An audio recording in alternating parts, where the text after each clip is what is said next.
Halo teman-teman Mata Garuda, ketemu lagi ya sama gue Vero dari PK38. Eh, Kali ini webinar terakhir untuk hari ini, jadi topiknya adalah The Era of Smart City, dan kali ini akan dibawakan oleh Galuh Ainur Rohmah yang kebetulan juga belajar di TU Berlin. Galuh ini kebetulan juga ini ya, satu PK sama saya, jadi PK38 juga, dia waktu itu jadi ketua PK-nya. Terus jadi waktu aku cerita tentang webinar dan segala macam, she's very excited untuk share ke kita semua. So, tanpa berlama-lama, coba aku unmute Galuh ya, biar dia bisa menyapa kita semua. Unmute now. Halo Galuh. Halo. Halo. Halo, Ya, oke. Hai, apa kabar? oke, baik. Santai kita grogi dong, nggak usah grogi dong, nggak tahu-tahu gitu. Oke, Oke, oke, oke. Galuh, sebelum kita mulai lebih Hmm, jauh nih, gitu kan. ya. Boleh nggak diceritain sedikit tentang Galuh ya, tentang S1-nya di mana, terus kemudian sekarang S2 ngambil apa, kemudian ambil di universitas mana, dan kenapa ambil itu?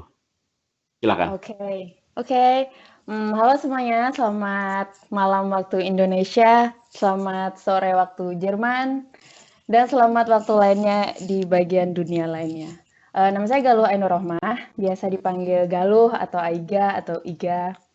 Saya dulu S1 di Teknik Perencanaan Wilayah dan Kota Universitas Brawijaya Malang, astagfirullah. Terus kemudian saya hampir 2 tahun kerja di real estate, kemudian saya melanjutkan kuliah S2 di TU Berlin, Technische Universität Berlin, atau University of Technology Berlin, atau TU Berlin, di Berlin, Germany. Dan saya ambil Urban Management untuk MSc-nya. Ya. I see. Kenapa ambil, kenapa ambil Urban Hmm, Management? hmm. Karena menurut saya tantangan perkotaan itu akan terus ada gitu, challenge-challenge-nya itu uh, akan terus berubah dan akan terus mengikuti dari human needs. Jadi kalau menurut saya belajar urban management tuh nggak akan ada habisnya. Saya habis ini lulus S2 belum tentu ilmu saya itu cukup gitu. Maka dari itu ya gitu deh. Saya belajar tentang urban management. I see. Okay. Cool. So, the era of smart city. Oke, the stage Ya, is yours. Kita punya waktu 1 jam.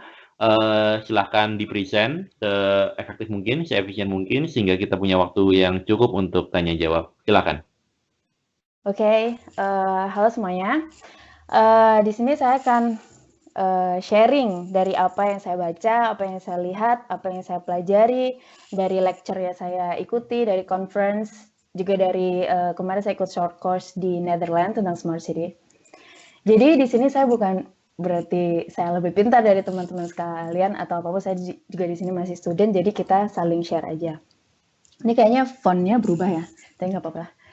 Oke, di sini pada kesempatan kali ini saya akan share tentang the era of smart city. Apa sih prinsip dasar apa sih sehingga ada smart city itu? Bagaimana development dari smart city, perkembangan smart city di dunia dan proyek-proyek smart city yang ada di dunia. Alright.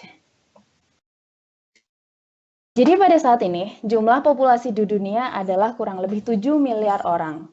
Dan penduduk ini akan diprediksikan untuk terus meningkat. Tentu saja jumlah ini akan compete dengan ketersediaan natural resource, terus space dan energi karena untuk melanjutkan kehidupan, untuk berkembang dan lain sebagainya, tentu saja manusia butuh natural resource, ruang untuk bergerak, ruang untuk tinggal, dan ruang untuk beraktivitas, serta untuk energi untuk melanjutkan kehidupan.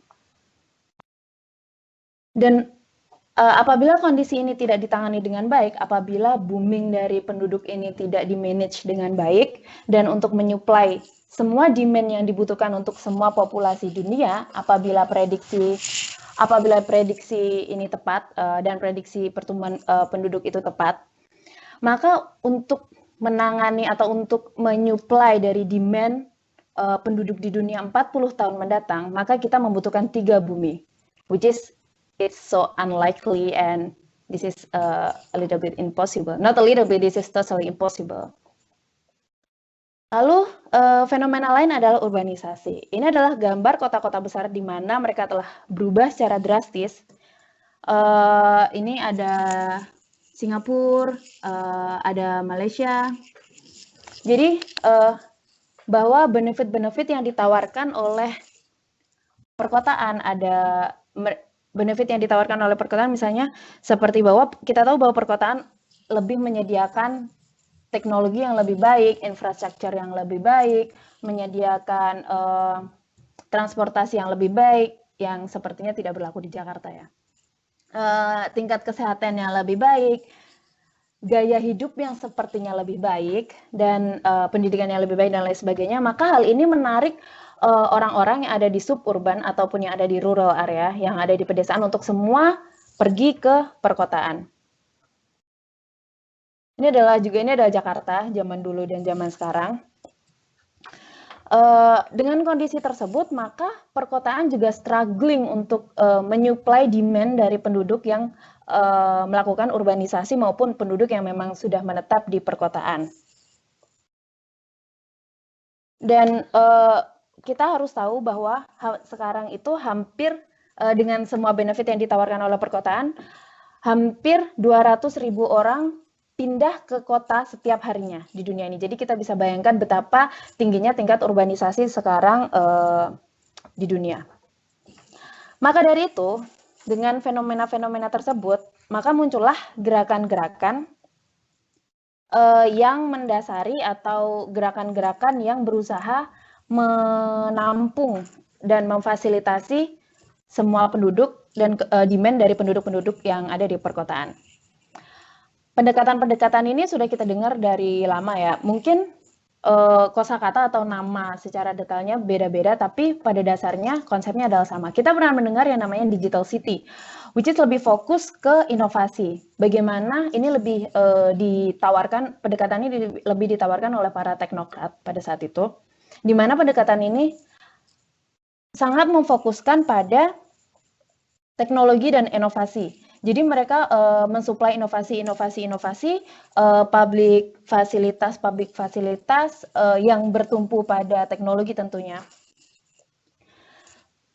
Lalu kemudian muncullah yang namanya intelligent city, di mana ini adalah perbaikan daripada digital city yang muncul sebelumnya. Intelligent city ini masih menawarkan, tentu saja masih menawarkan inovasi, tapi dia juga sudah mulai mengikut sertakan sisi social capital atau human di dalam proses tersebut. Jadi mereka tidak hanya menyediakan teknologi aja, tapi juga mereka memikirkan bagaimana mengintegrasikan penduduk, mengintegrasikan citizen di dalam proses tersebut.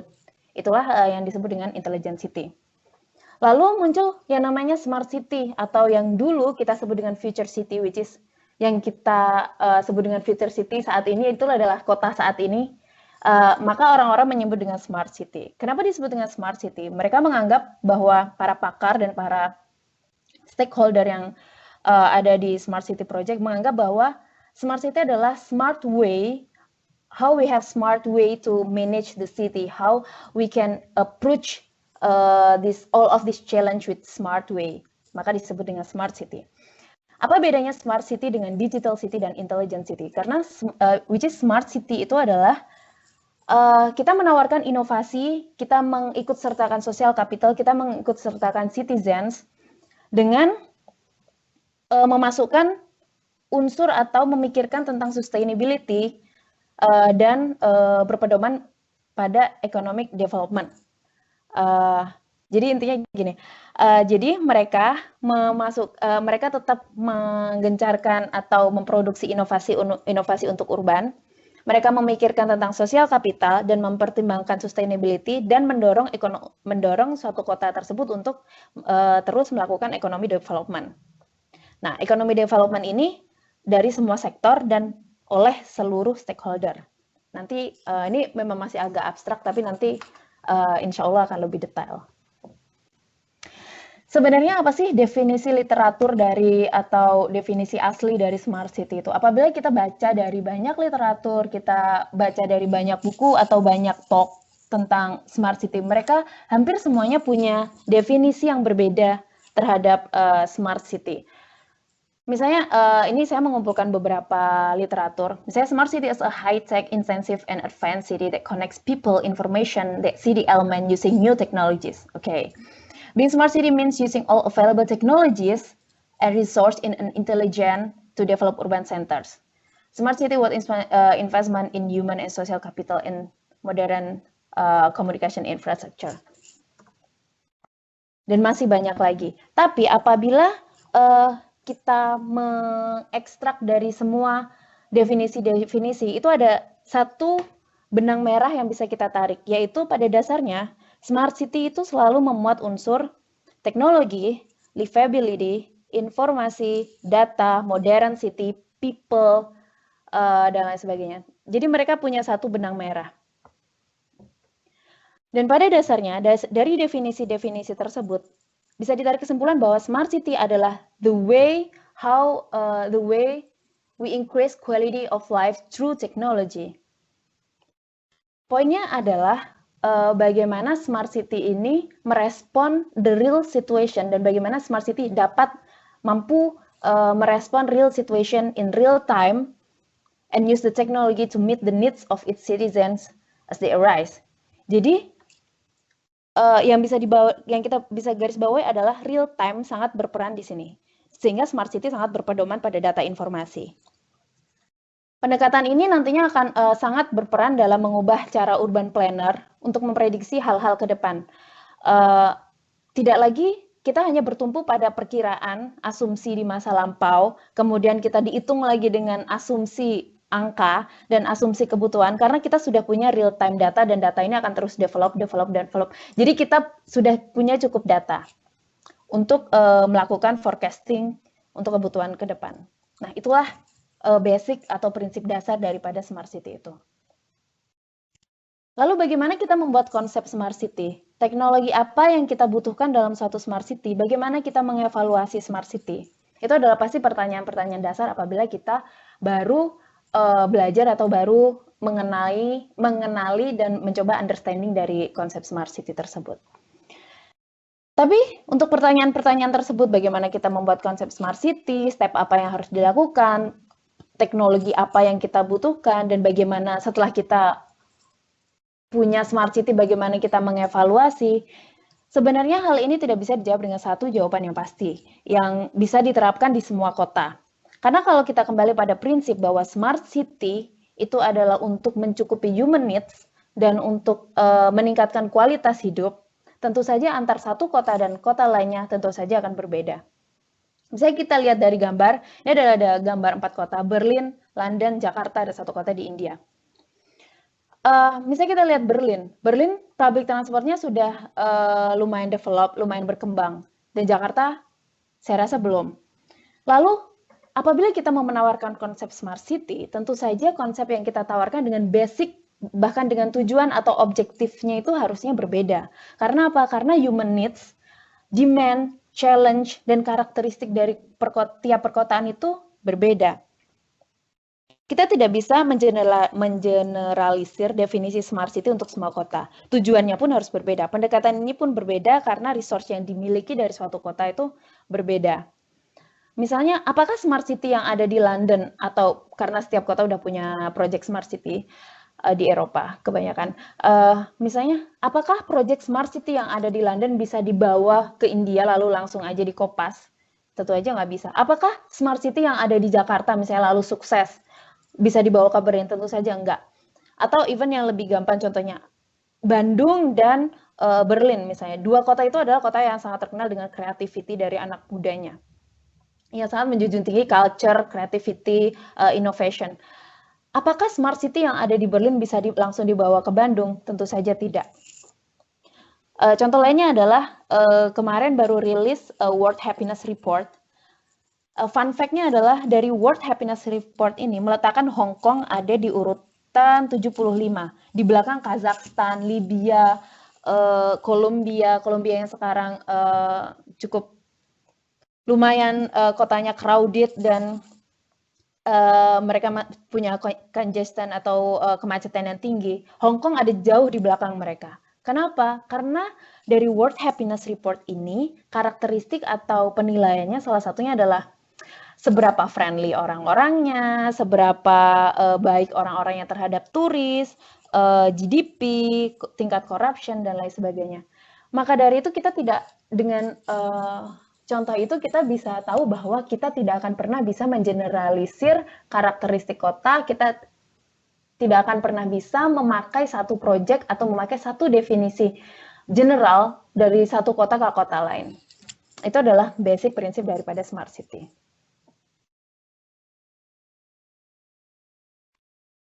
Lalu apabila kita berbicara tentang smart city, maka kita tidak akan lepas yang namanya dari teknologi. Tapi kita harus sadar bahwa apapun yang kita omongkan, apapun yang kita bicarakan tentang smart city dan bagaimana seberapa besar peran teknologi di dalam smart city tersebut, kita harus selalu memegang prinsip dan kita harus memegang teguh bahwa teknologi is enabler, not the goal. It's important to remember that designing a smart city is not only about designing technology that fits into it. Kita menciptakan suatu kota bukan untuk teknologi, bukan untuk bagaimana teknologi bisa, bagaimana kita beradaptasi terhadap new teknologi, tapi bagaimana teknologi bisa kita bawa ke kota kita dan beradaptasi dengan challenge yang ada di kota kita, bukan vice versa, bukan sebaliknya. The future of our city should be discussed based on human needs, on how we want to live, the goal we want to aim for, and not focus on what particular technology. Jadi kita harus kembali bahwa teknologi ini untuk apa? Untuk people. Jadi kita harus meletakkan people atau citizens atau society atau social capital, whatever we name it. Kita harus meletakkan itu di center dari seluruh project kita. Jadi kita tidak perlu berpedoman pada satu teknologi, misalnya sensor atau data informasi, lalu kita melupakan, ya udah kita sudah punya data informasi, kita sudah punya basic data. People can just enjoy it. People can just accept it now. That's now how smart city works. Karena apa? Karena in the end, we want to make cities through smart technology, not cities for smart technology. Ini adalah contoh-contoh smart city project yang ada di dunia. Mungkin tulisannya nggak begitu kelihatan ya di saya, nggak tahu di sana kelihatan apa nggak. Oke, saya akan jelaskan secara singkat. Misalnya San Diego, di sini ada San Diego, Vienna, Barcelona. Misalnya yang gambar pertama yang warna biru itu adalah San Diego Smart City Project. Fokus dari San Diego Smart City Project adalah mengkoneksikan antara mereka udah punya big data dengan challenge yang mereka hadapi.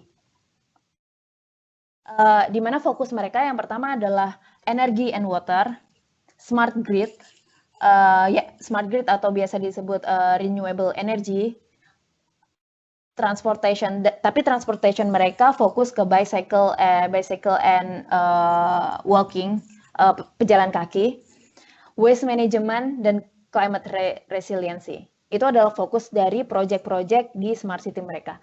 Dari fokus-fokus tersebut atau dari prioritas-prioritas tersebut, mereka akan membreakdown lagi lebih kecil project-projectnya. Tapi tetap prioritas mereka adalah itu.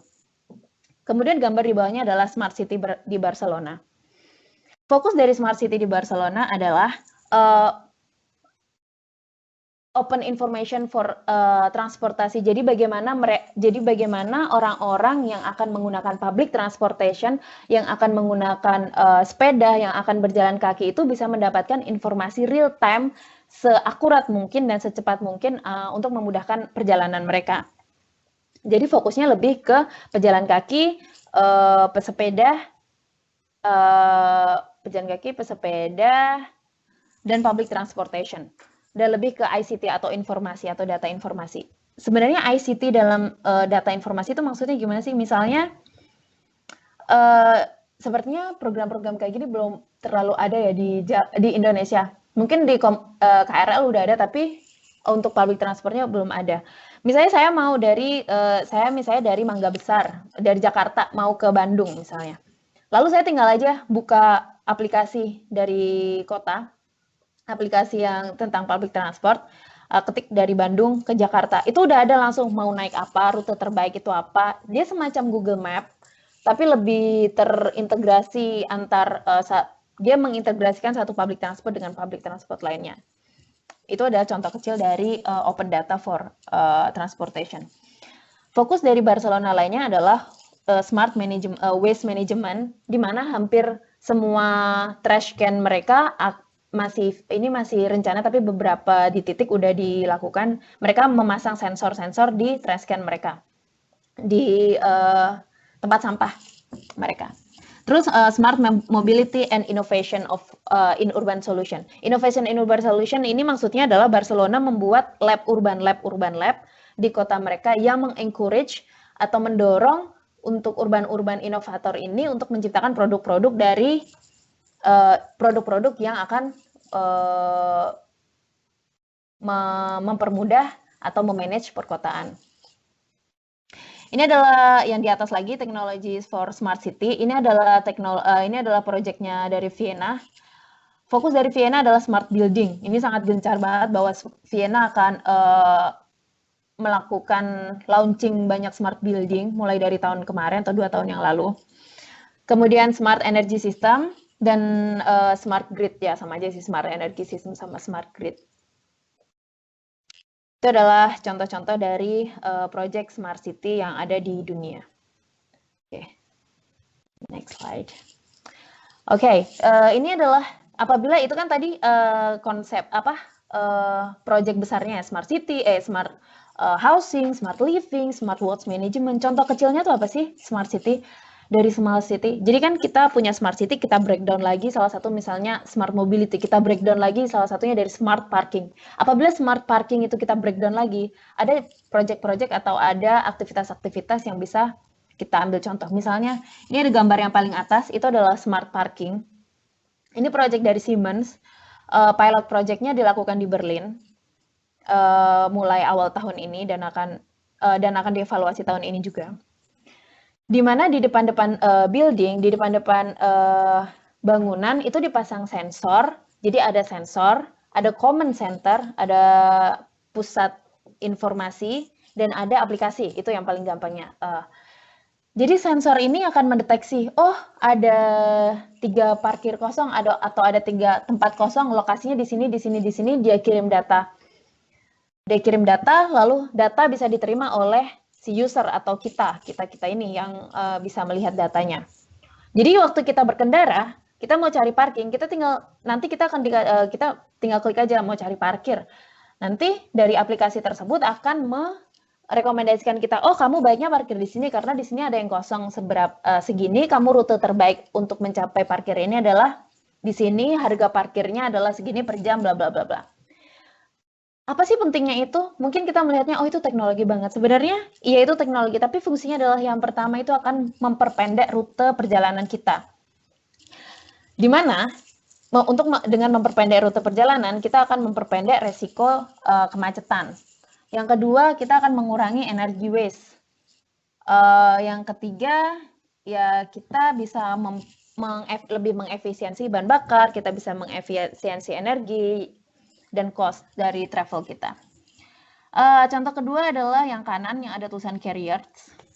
Itu adalah smart waste management. Jadi di bawahnya ini ada contohnya. Yang di bawahnya contohnya yang tempat sampah warna biru sama abu-abu itu kalau nggak salah di Korea. Setahu saya di Korea. Jadi sistemnya adalah di tempat sampahnya dipasangin sensor. Kemudian apabila trash can-nya udah penuh atau udah mau mencapai limit, sensor itu akan mengirimkan data ke misalnya ke dinas kebersihan gitu, ke dinas kebersihan. Sehingga si dinas kebersihan tahu, bisa mengevaluasi dari data tersebut.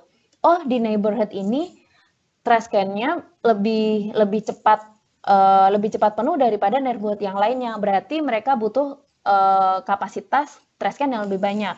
Oh, di neighborhood ini lebih cepat penuhnya. Maka rute si pengambil sampah lebih baik ke sini karena biar si trash can ini nggak keburu luber sampahnya, seperti itu. Lalu yang di kiri, yang di bawah, ini adalah smart house. Tapi kalau kita ngomongin smart house, ini akan bisa jadi satu webinar sendiri ya. Pada intinya, smart house itu contohnya adalah kita masuk rumah, si smart security akan bisa, ini adalah versi lengkapnya. Smart security akan mendeteksi wajah kita. Oh, ini bukan orang rumah, jadi bel akan langsung dipencet. Bel akan langsung dipencet karena mereka tahu, si sensornya tahu bahwa kita bukan si pemilik rumah. Kita masuk rumah, lampu nyala. Tapi lampu akan nyala apabila si sensornya merasa bahwa tidak ada natural light yang cukup untuk menerangi si rumah itu. Tapi lampu itu juga akan nyala, seberapa terangnya juga akan berdasarkan dari natural light atau istilahnya kegelapan yang ada di rumah itu. Kemudian kita masuk lagi, kita nyalain TV, kita tinggal si sensor di dindingnya tahu bahwa kita udah nggak ada di depan TV, TV akan mati sendiri. Kita keluar rumah, kita bisa tahu kita punya remote. Oh, tanaman kita perlu disiram berapa lama lagi, dia tingkat kekeringannya berapa, tingkat si kebutuhan airnya berapa banyak. Terus kita bisa kontrol misalnya apalagi ya dari jauh, kayak oh makanan-makanan yang ada di fridge yang ini akan basi berapa lama lagi, yang ini akan basi berapa lama lagi, itu kita bisa kontrol semuanya. Itu adalah smart house. Itu hanya salah satu contoh kecilnya, padahal masih banyak lagi contoh yang bisa diterapkan di smart house. Kita pasti berpikir ya, smart house ini masih future banget. Sama sekali enggak. Saya di sini datang banyak sekali conference tentang smart city dan banyak sekali private company atau big company yang udah mulai marketing dan berjualan dari smart city, dan banyak sekali akademisi urban inovator yang udah mulai juga menawarkan proyeknya tentang smart city. Jadi smart city ini bukan lagi akan ada di sangat jauh di masa depan. Gitu. So just brace yourself. Nah, kemudian ini adalah konsep dari smart city. Bagaimana sih sebenarnya smart city itu bekerja? Konsep dasarnya itu, ini saya sintesis dari EU, dari program Smart City EU. Jadi EU, European Union, bekerja sama dengan kota-kota di Eropa dan partnership-nya mengembangkan proyek-proyek Smart City, financed by public and private stakeholders. Dan EU sendiri juga punya badan sendiri yang mengurus masalah Smart City. Terus proyek Smart City di EU itu dibagi menjadi 2 tim. Yang pertama adalah tim city dengan medium size city, yang kedua adalah tim dengan large size. Jadi smart city for medium city dan smart city for large city. Dibedakannya berdasarkan apa? Dibedakannya adalah berdasarkan jumlah penduduk yang ada di dalam kota tersebut. Karena apa? Karena kan kita mau menyediakan human needs gitu. Jadi jadi EU mengambilnya berdasarkan jumlah penduduknya. Prinsip-prinsip yang ada di Smart City adalah yang pertama, kita akan memulai dengan top-down Smart City. Apa sih yang dimaksud dengan top-down Smart City? Yang pertama adalah city planners, urban designers, apalagi mereka bilangnya ahli planologi, government bekerja sama dengan teknokrat, dengan orang-orang yang bekerja di bidang teknologi untuk menciptakan inovasi di bidang smart city, inovasi yang akan membantu mempermudah kehidupan penduduk di kota-kota. Jadi si city planner and government-nya yang menyediakan dulu, misalnya contohnya yang ada di kanan, contohnya Barcelona langsung menaruh sensor untuk memonitor water use sama waste system yang ada di Barcelona. Jadi kayak itu adalah sistem di mana pemerintah taruh aja, kasarnya seperti itu. Terus IBM mendesain ada satu common center atau pusat teknologi yang bekerja sama dengan smart city di kota-kota di EU kebanyakan. Terus yang kedua adalah connecting top and bottom. Jadi bagaimana ini kita bahas ntar aja. Kita bahas dulu bottom up smart city. Jadi, bentar. Oh ya nih. Jadi bottom up smart city ini si citizen-nya udah melakukan crowdsourcing data dari apa yang mereka lihat, apa yang mereka alami, apa yang mereka experience. Contohnya apa? Contohnya misalnya ini ada project Smart Citizen Kit. Terus ada Change Views, ada Blind Square, ada Peerby. Terus di Jakarta juga ada apa sih namanya? Kilu, ya itu. Jadi kita bisa melaporkan apa yang kita experience, kepada si teknologi atau kepada urban planner dengan cara apa? Dengan cara smart way, dengan cara teknologi itu sendiri. Misalnya, saya lagi ada di jalan. Oh, di jalan ini ada lampunya nggak nyala. Kita tinggal langsung pencet aja, kirim location, lampunya nggak nyala gitu.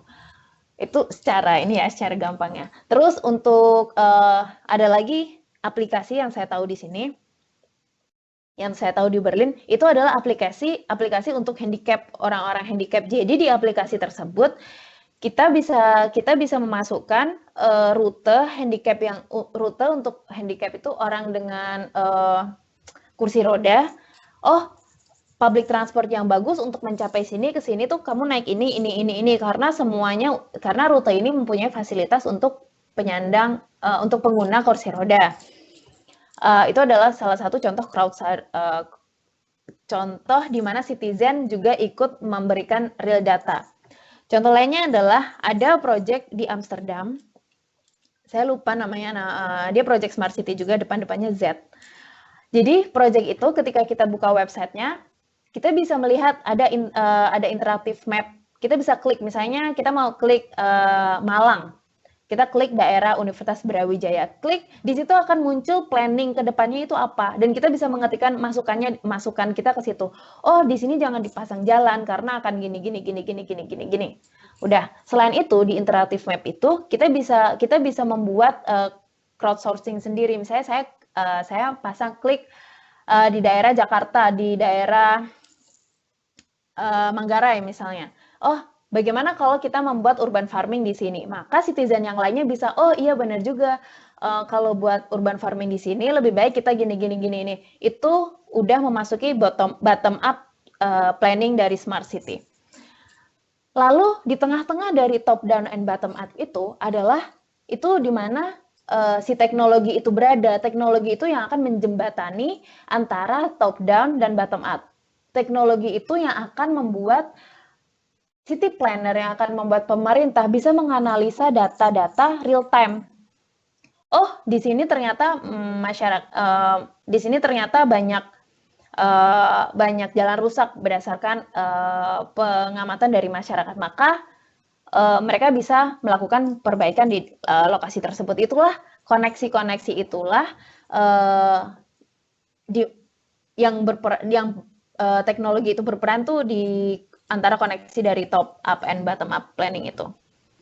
Di sini penjelasannya adalah yang pertama, top down smart city. City planners and corporation use IT infrastructure to optimize the flows of people and goods and deliver public service more efficiently, which is mereka ngasih si fasilitas, ngasih si inovasi dan teknologi. Yang kedua, connecting top and bottom. People use open data released by local authorities to create service, to collect data from citizens to improve their service. Yang ketiga, citizens generate and share data to improve the way their city works. They act collectively and connect with each other to share resource. Pada dasarnya, komponen-komponen dari smart city itu adalah ada smart home, ada smart security. Ini adalah generalnya.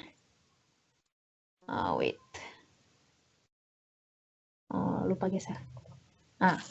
Komponen-komponen dari smart city ada smart homes, smart security, smart buildings, smart healthcare, smart governance, smart transportation, smart infrastructure, and smart energy, and of course smart people. Ini adalah sebenarnya ada banyak kata-kata ada banyak perbedaan lah, tapi intinya komponennya sih sebenarnya ini. Smart home misalnya ada lagi yang bilang itu smart living, smart energy ada yang bilang itu smart grid, smart transportation ada yang bilang itu smart mobility, tapi pada dasarnya adalah komponennya adalah ini. Kemudian, oke. Ini adalah indikator yang bisa diterapkan dalam proyek-proyek smart city. Misalnya, kita mau meningkatkan smart people, atau kita mau melakukan proyek smart people. Kemudian, maka indikator yang bisa kita pakai adalah bagaimana kita bisa embrace creativity, inclusive society, and education. Ini contohnya aja ya, misalnya Berlin. Untuk mengembrace smart people ini di dalam atau mengintegrasikan smart people di dalam smart teknologi dan smart city, pemerintah Berlin melakukan ada yang namanya yang sekarang masih menjadi airport, namanya Tegel Airport. Pada nantinya, pada future, which is, tapi sekarang udah mulai step-stepnya udah kelihatan. Di airport ini akan diganti dengan yang namanya Urban Innovation Republic. Jadi di airport ini yang sekarang menjadi airport, di Urban Innovation Republic ini akan ada banyak sekali inkubasi smart project and urban innovation-nya yang di dalamnya dilakukan oleh entrepreneurship, local entrepreneur maupun private company ya. Lalu dari private company, dari student, dari profesor, dari government, dari city planner itu akan berkolaborasi di situ. Di mana itu akan mengencourage dan akan mengembrace dari creativity dari masyarakatnya sendiri. Inclusive society. Udah tidak ada lagi yang namanya yang kita membicarakan isu ras dan lain sebagainya. Kita semua adalah citizen, kita semua adalah citizen dari suatu kota. Nggak peduli kamu agamanya apa, nggak peduli kamu rasnya apa, kamu membutuhkan basic needs yang sama. Kita bekerja sama semuanya. Kita mengumpulkan data yang sama dan kita akan menggunakan data itu untuk kembali untuk kita, gitu, untuk people. Jadi kita udah menggunakan dari besar namanya kita adalah citizen. Tidak ada yang namanya tidak ada memarginalkan kaum-kaum atau golongan-golongan di dalam suatu planning itu udah, kalau menurut saya itu udah so old. Lalu misalnya kita ambil contoh yang lain. Smart mobility, mixed modal access, integrated ICT. Integrated ICT itu yang tadi saya kasih contoh, misalnya muncul open data dan memudahkan dan kemudahan akses informasi untuk melihat real time data dari public transport atau fasilitas transportasi yang akan kita gunakan. Dan lain sebagainya. Ada smart economy, di mana smart economy ini mendorong entrepreneurship dan innovation, mendorong productivity, mendorong local and global. Jadi yang saya lihat di kota-kota di Eropa, karena di sini kita sharing ya, yang saya lihat dari kota-kota di Eropa, bagaimana smart city itu tidak cuma ada di tangan pemerintah dan tidak cuma ada di tangan kalangan atas, elit atas, nggak cuma di kalangan pemerintah, nggak cuma di kalangan urban planning, tapi bahkan semua anak mudanya, bahkan semua kaum entrepreneur lokalnya itu menyadari, oh, kalau kita mau membuat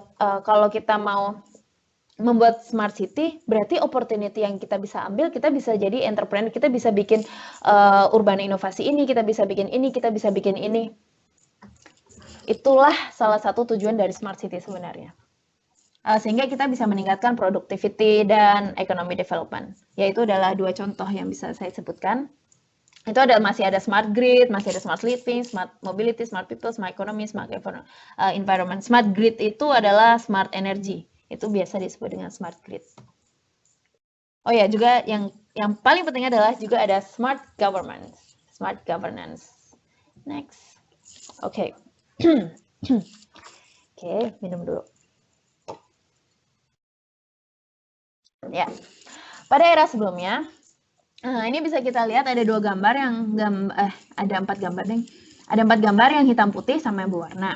Yang hitam putih yang atas itu adalah gambar parking lot, yang di bawah itu adalah gambar highway di Los Angeles. Ini sebenarnya adalah contoh aja bahwa kita sudah mengembrace atau kita sudah memulai era smart city. Pada masa sebelumnya, di mana sebenarnya masa yang saya bilang pada masa sebelumnya itu juga nggak jauh-jauh banget. Kita bisa melihat bahwa urban planning itu sangat bertumpu pada infrastruktur, sangat bertumpu pada transportasi, sangat bertumpu pada physical planning. Namun dengan berkembangnya zaman, dengan berkembangnya era teknologi, kita harus mulai move on dari masa-masa tersebut. Kita harus mulai meletakkan manusia atau citizen di dalam perencanaan kita. Dan itulah prinsip daripada smart city sendiri. Bisa kita lihat misalnya zaman dahulu, nggak dahulu sih, pada saat itu,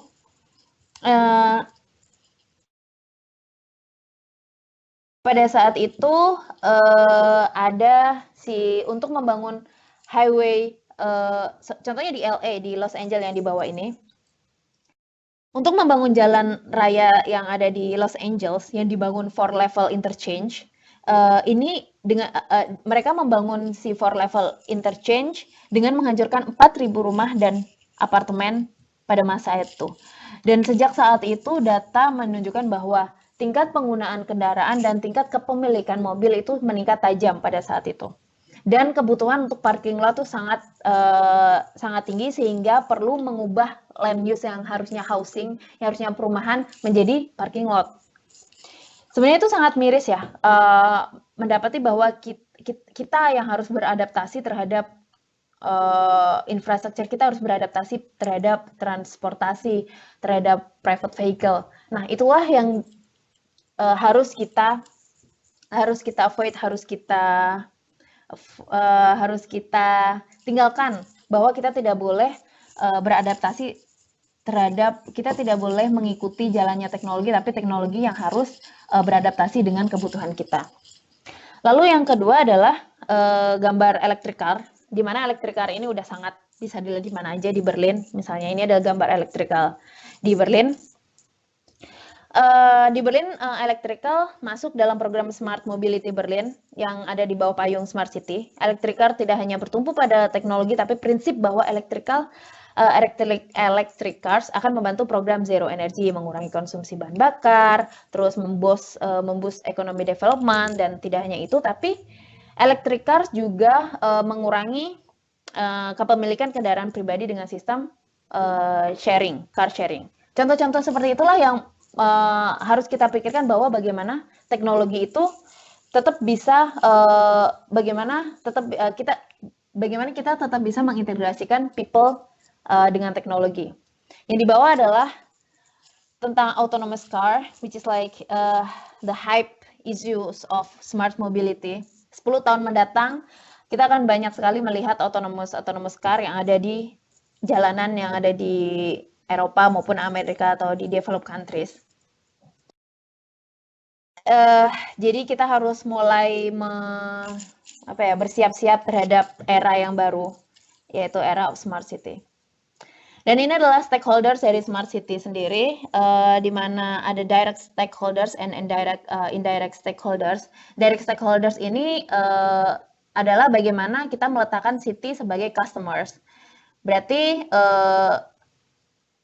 si stakeholdernya adalah citizen, city authorities, government, infrastructure and service delivery, dan local enterprise. Sedangkan indirect stakeholders ini adalah pada intinya adalah teknologi provider, gitu. Terus stepnya adalah kita enabling technologies untuk memboost bisnis, untuk meningkatkan value dari perkotaan. Dengan kita meningkatkan value dari perkotaan, kita juga harus meningkatkan dari city service, dan pada akhirnya kita akan kita akan meraih yang namanya smart city goals. Untuk apa? Untuk economic development, untuk sustainability, dan untuk higher quality of life. Lalu ini adalah slide terakhir sebenarnya. Oke, challenge apa sih yang kita hadapi? Yang pertama adalah data availability. Bagaimana kita mengambil atau kita mengekstrak data-data yang ada. Ya, sebenarnya data itu ada dimanapun ya sekarang, tapi bagaimana kita mengumpulkan data-data tersebut, bagaimana kita mengambil data-data tersebut untuk dianalisis, bagaimana dengan cara apa dan dengan teknologi apa, dengan inovasi apa kita bisa mendapatkan data-data tersebut. Yang kemudian, oke lah, kita udah dapat big datanya, kita udah dapat datanya, then what? kita udah mendapatkan, oh ada informasi keluhan di jalan ini terdapat lubang, di jalan ini ada kerusakan. Then what? Itu adalah salah satu challenge-nya. Bagaimana government bisa merespon dari data-data yang ada, bagaimana kemampuan SDM kita bisa menganalisa data-data tersebut, dan bagaimana kita bisa mempunyai inisiatif untuk menciptakan urban inovasi dari data-data yang kita punya. Yang ketiga tentu aja adalah dengan data privacy. Tapi ada satu research yang menyebutkan bahwa ketika masyarakat ditanya tentang data privacy dan smart city, mereka akan mengabaikan data privacy karena mereka tahu bahwa benefit yang mereka dapatkan dari si smart city atau dari aplikasi-aplikasi atau dari teknologi itu akan jauh lebih banyak daripada risk yang mereka dapatkan. Kemudian data integration. Ini adalah sangat jelas kelihatan misalnya di Indonesia, di mana antar data satu dengan data badan yang lainnya itu berbeda. Bagaimana kita mengintegrasikan data-data tersebut. Yang kelima, human resource. SDM, kita tahu sendiri bahwa ini merupakan challenge ketika teknologi udah berkembang, tapi SDM kita masih stuck. Ya, di situ ada isu yang harus kita tackle. Involvement of the stakeholders, bagaimana kita mengundang stakeholders untuk ikut serta dalam proyek-proyek kita, bagaimana kita istilahnya menjual smart city project kita terhadap stakeholders untuk finance misalnya, dan bagaimana kita mengintegrasikan masyarakat, bagaimana kita membuat masyarakat itu aware bahwa smart city, bahwa project ini adalah untuk mereka. Dan top down and bottom up planning, ini adalah nggak cuma top down, nggak cuma bottom up, ini adalah project dari keduanya, which is itu sangat sulit untuk dilakukan it's easy to talk about it, but it's hard to untuk mengaplikasikannya itu udah susah. Dan challenge-nya adalah, apakah smart city yang ada di developed country dan ada di developing country akan bisa bekerja sama dan akan bisa saling bantu satu sama lain dan akan bisa sukses dalam waktu yang sama dan akan melakukan challenge dan challenge yang mereka hadapi akan sama. Itu masih menjadi perdebatan, itu masih kita dalami, itu masih menjadi isu saat ini. And in the end, what is a city but the people? Oke, terima kasih. Ya. Luar biasa, thank you Galuh untuk penjelasan yang cukup komplit, cukup panjang, cukup komprehensif. Nggak menunggu lama-lama, kita banyak sekali pertanyaan dari teman-teman. Udah antri nih, justru. Oke. Aku bacain dari yang pertama dulu ya. Ini pertanyaan dari HM. Aku bisa HM. ikut baca nggak sih? Aku bacain aja ya. Ya udah. Oke. Pertanyaan pertama dari HM. Ini kelihatan singkatan nih. Kelihatannya anaknya yang punya rokok nih. Rokok apa Anda? Iya. Narang banget ya. Oke, kita sekarang dihadapkan dengan rentang kesejahteraan yang besar di kota maupun di perdesaan. Tentang yang besar ini merupakan suatu efek dari urbanisasi. Yang ingin saya tanyakan, siapa target dari smart city ini? Apakah penduduk dengan semua range atau semua rentang? Dan bagaimana cara mengakomodasi semua tingkat kesejahteraan tersebut? Jadi kelihatannya bagaimana smart city ini mengakomodasi orang-orang dari ekonomi yang mungkin privilege sampai ekonomi yang mungkin kurang beruntung gitu. Ya. Sebenarnya ini adalah salah satu isu juga dalam smart city, yaitu gap antara orang. Jadi ada banyak pihak mengatakan bahwa smart city ini akan menghancurkan demokrasi, smart city akan menghancurkan inklusivitas dari society. Karena apa? Karena ketika kita bertumpu pada smart city, maka kita akan bertumpu pada teknologi, which is nggak semua orang masih akan sadar atau masih aware terhadap teknologi. Nggak semua orang, pada gampangnya lah di Indonesia, nggak semua orang punya smartphone. Bagaimana kita mengakomodasi mereka semua? Itulah yang disebut dengan itulah gunanya bottom up planning, di mana kita citizen sendiri yang istilahnya yang aware bisa melakukan sesuatu untuk citizen yang masih kurang atau masih belum memiliki resource yang sama. Dan pada misalnya dengan apa? Dengan citizen bisa mengkolek data gitu. Itu cara gampangnya. Atau yang kedua, pada dasarnya smart city itu adalah tujuannya untuk mensejahterakan penduduk kota, inklusivitas kota, untuk mensejahterakan penduduk kota. Dan di sini tidak disebutkan bahwa penduduk kota yang memiliki akses terhadap teknologi, enggak. Tapi pada dasarnya infrastruktur yang ditawarkan ini kan kita semua maupun kaya maupun miskin infrastrukturnya tetap yang kita ambil ya sama, infrastrukturnya sama. Jadi pada dasarnya smart city itu tujuannya ya untuk kota, untuk penduduk kota, bukan untuk penduduk kota yang akses terhadap teknologinya ada dan yang enggak. Jadi ya pada dasarnya ini untuk whole regional gitu. Oke, semoga menjawab ya HM ya. Kalau misalnya belum mungkin bisa ditanyakan lagi, di reply saja di komen yang apa namanya dari komen yang HM post ya. Kedua dari Sabrina ini, kalau nggak salah dulu pernah ada penilaian Smart City di Indonesia yang laporannya dimasukkan secara berkala di Kompas. Apakah artinya Indonesia sudah ada yang melakukan Smart City dengan baik? Kemudian parameter Smart City itu apa? Ini menarik ya, karena kadang gini, kalau saya temui, kalau misalnya saya waktu dulu masih di posisi sales ya, saya kan sering ketemu sama government, kemudian ngobrol-ngobrol sedikit banyak gitu ya. Kadang mereka bilang bahwa, oh ini kota kita nih, atau distrik kita, atau misalnya provinsi kita ini udah punya website, udah punya ini, dan mereka menganggap bahwa punya website, punya ini tuh sudah dianggap Smart City. Saya pikir Nah, enggak gitu kan. Nah, jadi banyak ya. sekali orang cepat-cepat mengatakan bahwa, oh ini kita Smart City karena cuma punya A, B, C, D, E. Nah, tolong dong dijabarkan mungkin kali ya, indikator Smart City yang benar itu seperti apa? Oke, jadi untuk pertanyaan pertama, sebenarnya sejauh mana smart city di Indonesia? Ini kalau misalnya saya salah, mohon dikoreksi karena saya baru mendalami smart city atau baru tertarik dengan smart city ketika saya di Berlin. Dan saya belum pernah pulang ke Indonesia dari saat itu.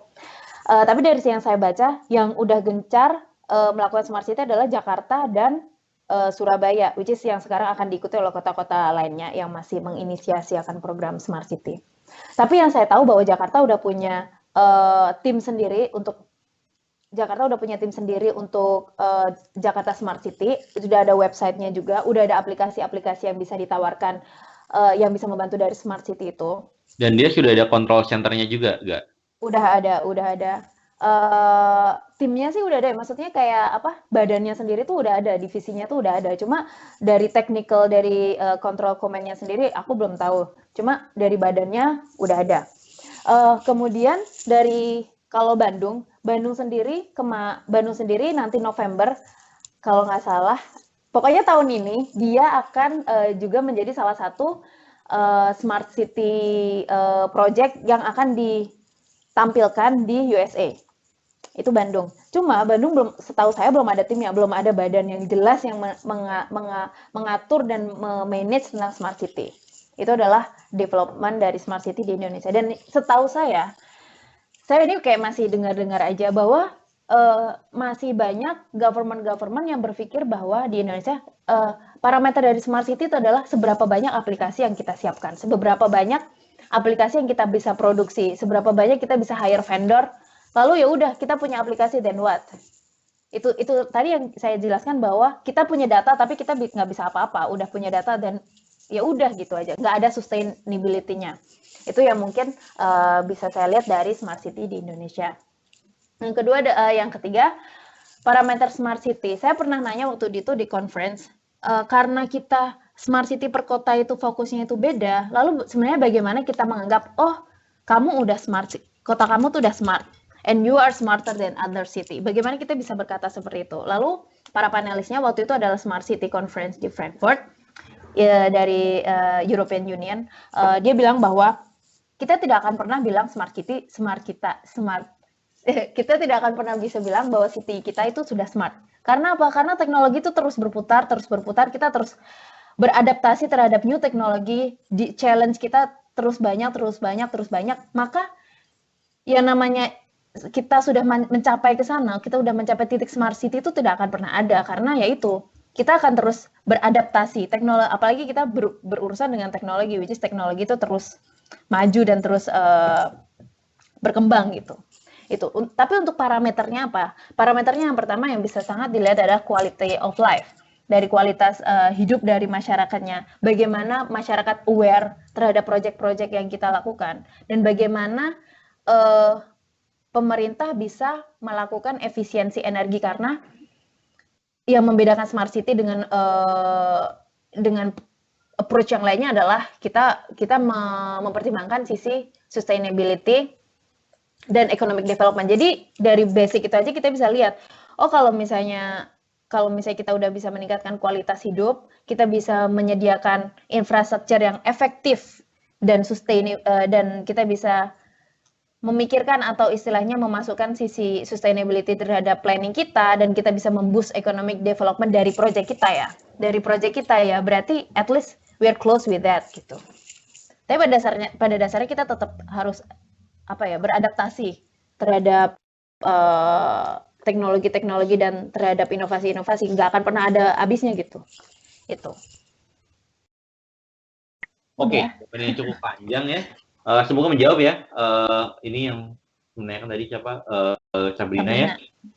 Berikutnya nih ada dari tanpa nama, sengaja nggak ngasih nama biar misterius kali ya. Oke, sekarang sudah berkembang isu tentang resilient, baik dari sisi disaster dan ekonomi. Bagaimana kaitannya dengan smart city ini? Bagaimana juga dengan kota yang baru berkembang dengan ketersediaan data yang minim? Apakah standar smart city itu sama untuk semua kota? Dan jika berbeda, apa perbedaannya? Wah, ini udah kayak ini ya, udah kayak ujian esai ya. Itu soalnya ini lagi nggak berkaitan. Gimana yang pertama? Apa yang pertama coba? Gue gitu lo ya. Oke. Yang pertama adalah sekarang sedang berkembang isu tentang resilience, baik dari sisi disaster ataupun ekonomi. Bagaimana kaitannya dengan smart city ini? Oh gitu. Jadi smart city tentang misalnya kita ambil project dari si San Diego. San Diego itu karena dia masih bener nggak sih Mas, San Diego tuh agak-agak pantai gitu? Itu yang kelihatannya mau jadi ini ya, yang mau jadi bupati ya, bupati apa? Gubernur ya. Oke, anyway, itu out of konteks. Iya, pokoknya di San Diego itu salah satu fokus dari smart city-nya adalah resilience, climate resilience.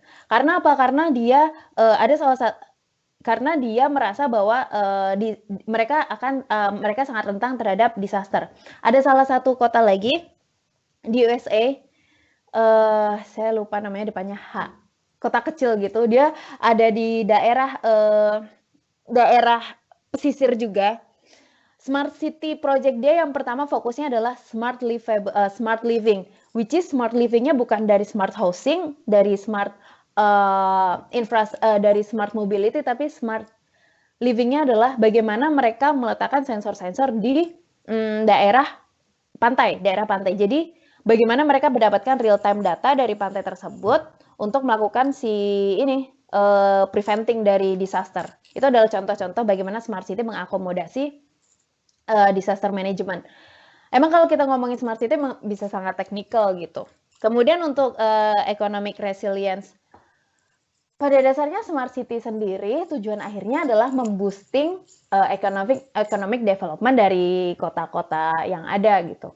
Karena smart city itu prinsipnya tidak hanya bertumpu pada government, tidak hanya bertumpu pada private company yang besar, tapi kita juga bertumpu pada si urban inovator yang akan mengembrace creativity dari local citizen. Itu prinsip itu memang sangat penting, dan sepertinya prinsip-prinsip yang seperti itu, yang bahwa local citizen dan local entrepreneur itu, dan lokal urban innovator dan lokal student akademisi, pokoknya si penduduk itu, produk mereka itu belum terlalu di-appreciate oleh kalau misalnya kita ngomongin smart city project di developing country, karena smart city project di development country, mereka udah sangat mengembrace dan mengencourage dari semua stakeholder yang ada dari semua stakeholder di citizen mereka untuk bersama-sama melakukan si economic development. Jadi pada dasarnya, ya itu dia, si smart city ini tujuannya untuk itu, untuk mencegah dari si resilience, economic resilience itu. Gimana ya jelasnya gitu deh. Udah Mas. terus. Banyak ini. Pokoknya tujuannya dia ini, tujuannya si smart city itu adalah si economic development itu gitu. Oke, ini masih dari tanpa nama. Bagaimana dengan kota yang baru berkembang dengan kesediaan data yang minim? Apakah standar smart city itu sama untuk semua kota?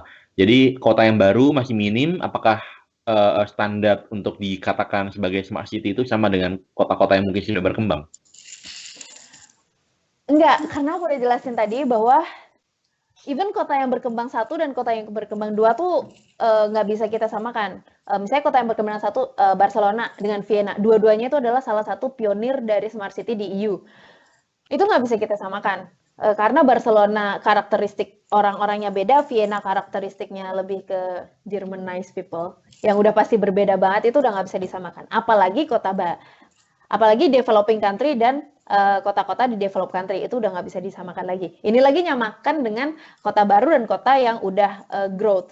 Ada satu kota baru namanya Santander City. Kalau nggak salah dia ada di Spain. Kalau nggak salah. Dia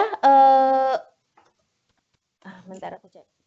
Santander City.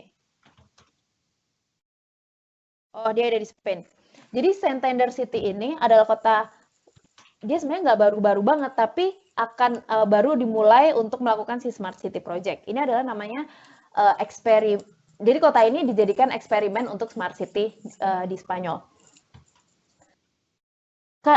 Menurut mereka itu akan lebih baik karena mereka akan baru memulai step awal yang namanya menciptakan semua data, melakukan melakukan crowdsourcing data dan lain sebagainya. Karena apa? Karena data itu bisa kita mulai kapanpun gitu untuk mengambil si data itu.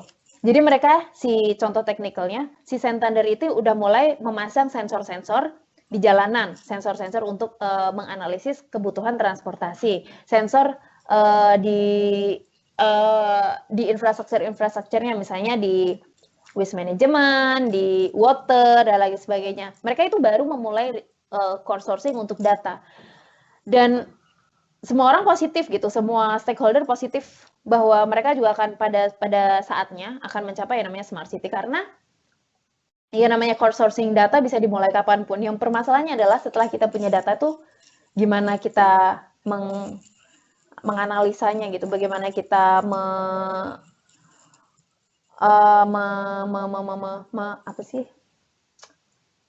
menghadapi data itu tuh mau kita apakan, itu adalah permasalahan yang paling umum gitu. Maka dari itu kita juga butuh bantuan dari citizen juga untuk crowdsource data. Itu dia yang bahwa prinsip dari smart city itu bukan cuma top down tapi bottom up, bahwa nggak cuma dari pemerintah ke masyarakat, pemerintah cuma ngasih ke masyarakat, tapi juga masyarakat turut serta untuk memberikan data dan membantu pendataan untuk menciptakan teknologi yang lebih baik. Awesome. Cool. Masih banyak pertanyaan ya. Ini kamu laku keras banget nih. Berikutnya ya Allah. Dari Sabrina. Dari Sabrina tanya. Sabrina nanya mulu. Enggak apa-apa. Sabrina nanya, ini bagus nih pertanyaan nih. Apakah sudah ada metode penerapan smart city untuk kota yang sudah kadung? Kadung itu bahasa Jawa, untuk bahasa Indonesia itu mungkin terlanjur basah, berantakan. Maksudnya ada kota-kota yang sudah kacau balau penataannya, dan bagaimana untuk kota-kota yang kacau balau itu mau dijadikan smart city. Gatel banget lihat transportasi Jakarta. Hahaha, ini kenapa saya kayak jadi baca SMS ya. Kalau memang basisnya need dari kotanya, saya yakin ini transportasi jelas dibutuhkan, tapi saya nggak kebayang cara gimana. Intinya sih panjang, tapi intinya adalah kota-kota yang sudah terlanjur berantakan, gimana caranya menerapkan smart city? Oke, jadi kita ambil contoh karena Jakarta juga ya, itu udah mulai program-programnya. Yang kita bisa lihat yang sangat dibilang ambisius adalah India. India itu punya project yang namanya 100 Smart Cities. 100 Smart Cities in India. Jadi di India ada 100 kota yang dia akan menciptakan, yang akan dia bikin menjadi smart city. Karena bisa search aja 100 Smart Cities in India, itu akan muncul isinya, ya itulah ambisius project. Dan India kota-kotanya juga nggak lebih baik daripada kota-kota kita. Nggak ada, kalau menurut saya beberapa kota kita jauh lebih baik lah daripada kota-kota yang di India, karena populasi mereka juga ruwet juga gitu. Tapi itu dia, bagaimana kita menjalankan smart city di kota-kota tersebut. Tentu saja pendekatannya beda, tujuannya beda, cara yang dilakukan juga beda, prioritasnya juga beda. Misalnya untuk transportasi. Mungkin yang pertama kita harus lakukan adalah nggak semua smart city itu bisa kita ambil approach-nya itu pakai teknologi. Enggak. Misalnya dengan cara, misalnya di Jakarta transportasi. Apakah harus langsung kita pasang semua sensor? Nggak akan berguna, karena apa?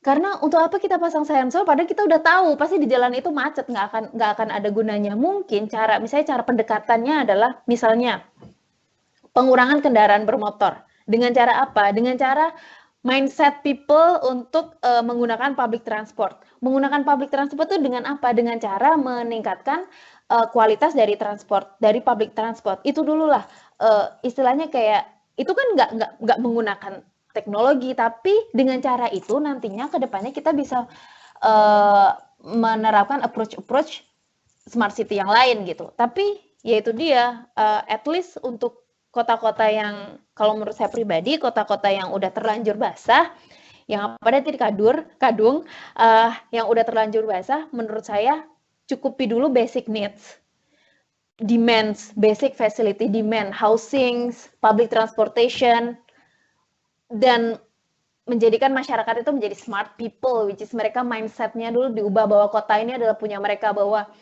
perjuangan untuk untuk menyelamatkan kota itu bukan di tangan pemerintah aja, bukan di tangan city planner, tapi di tangan masyarakat semuanya, bahwa mereka harus aware bahwa oh yang namanya buang sampah sembarangan itu nggak bikin kota kamu lebih baik, nggak bikin kota kamu itu lebih baik daripada kota-kota yang lain di dunia. Oh, bahwa kamu menggunakan mobil terus ada di jalur busway itu akan menjadikan kota kamu tuh lebih bagus, padahal kamu sendiri itu bilang ke sana kemari bahwa oh Jakarta turut, padahal yang kita lakukan sendiri itu tidak membuat Jakarta lebih bagus, misalnya begitu. Jadi ya itu dia basic-basic yang kayak gitu harus kita penuhi dulu, masyarakatnya, awareness-nya, basic facilities-nya dan lain sebagainya, baru kita approach ke arah teknologi gitu menurut saya. Mas? Next, ini banyak lagi nih dari tanpa nama. Bagaimana memasukkan konsep smart city ke kota-kota di Indonesia yang merupakan kota dengan wisata tradisional? Nah, ini intinya menggabungkan nilai tradisional dengan nilai futuristik. Menggabungkan nilai tradisional dengan nilai futuristik. Sebenarnya mereka tidak ini sih, nggak crossing each other ya. Bisa aja mungkin apa ya? Kalau menurut aku emang bagaimana memasukkan ke nilai-nilai budaya ke smart city, ya dengan preserve budayanya, gitu aja sih. Ya Ya, dengan kita tidak membangun teknologi yang tidak membangun apa ya? Kita tidak menciptakan teknologi yang merusak nilai-nilai budaya. Gitu aja sih. Kalau oke. menurut saya itu dua hal itu emang nggak crossing each other gitu. Benar. Jadi nggak saling ini ya, nggak saling tumbang tindih ya. Iya. Oke, ini dari Rizaldi. Saya kira konsep smart city sudah banyak yang diterapkan pada beberapa kota di dunia, dan semua memiliki plus dan minusnya masing-masing, serta evaluasi dari masing-masing negara dan kota. Beberapa orang saya kira mampu jika hanya mewujudkan smart city di Indonesia. Tetapi yang saya kira menjadi masalah adalah orang yang berada pada kota tersebut yang masih sulit menerima kenyataan. Bagaimana mengatasi hal tersebut? Ini intinya gimana ya? Panjang banget ini. Gimana? Pahit, kenyataan pahit gimana? Gimana sih? Oke, sebentar. Oh, Intinya gini mungkin maksudnya kayak Intinya mungkin seperti ini ya. Jadi apa namanya? Mungkin kalau hanya mewujudkan smart city di Indonesia, beberapa orang saya kira mampu. gampang. Tetapi beberapa orang di kota tersebut masih sulit menerima kenyataan. Mungkin kelihatannya adalah kesiapan orang untuk apa namanya memasuki era smart city kali ya. Iya. Tapi menurut aku yang disebut dengan beberapa orang menciptakan smart city gampang itu sama sekali enggak. Kalau misalnya menciptakan smart city itu gampang, develop country ini sekarang paling udah di kanan kiri itu udah isinya teknologi semua, tapi enggak kayak gitu. Challenge-nya itu banyak, challenge-nya itu banyak. Bagaimana kita mengolah data itu juga nggak semudah kita membalikan tangan. Bagaimana kita mengekstrak data itu juga kita nggak semudah itu. Bagaimana kita ya itu tadi ini juga menjawab pertanyaan kedua, bagaimana kalau masyarakatnya nggak siap? Itu sangat mungkin terjadi apalagi di Indonesia. Maka dari itu step pertama dulu. Jadi bagaimana kita memulai antar kota, bagaimana kita memulai step satu sama lain tuh beda. apa ya, kayak misalnya nih Berlin step pertamanya public transport udah rata semua, udah salah satu penyediaan public transport terbaik di dunia kan Berlin. Jadi step selanjutnya dia apa? Dia boost encourage local people untuk bantu dalam data misalnya kayak gitu. Nah, step pertama di Indonesia tuh udah bukan itu. Step pertama di Indonesia tuh bagaimana masyarakat tuh aware terhadap bahwa kotanya itu butuh bantuan kayak gitu. Jadi ya mau nggak mau emang awareness. Oke, gitu ya Mas Rizaldi ya. Mungkin kalau misalnya kurang jelas mungkin bisa ditanyakan, mungkin dipersingkat kali pertanyaannya. Jadi kita apa namanya Menerima kenyataan bagaimana mengatasi hal nggak lost in tersebut. translation. Selanjutnya dari Denny ini, saya tertarik dengan waste management. Menurut Mbak, selain metode sensor yang ada di Korea tersebut, apakah ada metode lain yang paling dalam tanda petik memungkinkan diterapkan di Indonesia saat ini dengan pertimbangan biaya, akses, waktu, dan lain-lain? Dikarenakan dari segi waste management di Indonesia masih sangat semrawut. Contoh, saya yang di Yogyakarta, pengelolaan sampah masih belum beres 100%.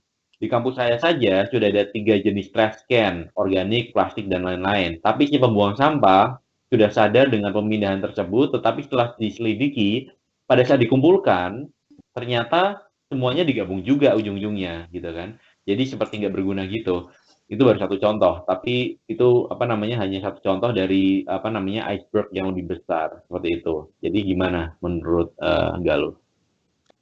Sebenarnya peletakan sensor itu bukan metode ya, itu kayak technical aja, cara salah satu apa project mereka gitu. Itu meletakkan sensor. Karena apa? Karena masyarakatnya udah aware, karena masyarakatnya udah sebenarnya susah gitu ngomongin smart city di Indonesia karena ya Allah gimana ya.